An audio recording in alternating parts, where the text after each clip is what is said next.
Ayan guys, yung trinay ko lang naman. Habang yung isang kamay ko ay nagugupit, yung isang kamay ang kumukuha ng video.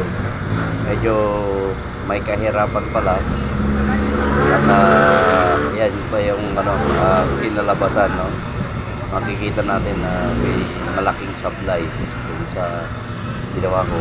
Bawat isang kamay lang yung ginagamit ko sa paggugupit.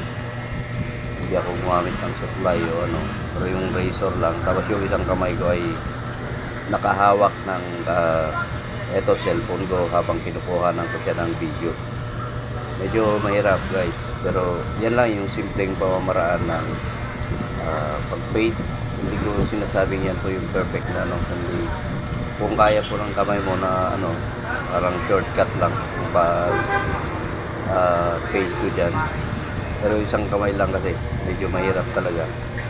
At ang hirap i-control kung ano, lalo na may galaw-galaw yung ulo habang ginugupitan mo. So mga guys, yan lang. I-share ko lang yung ginawa kong experiment na habang nagbi-video, ayun o, kita nyo sa salamin, yung isang kamay ko ay kumukuha. Tapos isang kamay ko naman ang ano, ayan o, yung ano dun sa salamin yung isang kamay ko. Yan.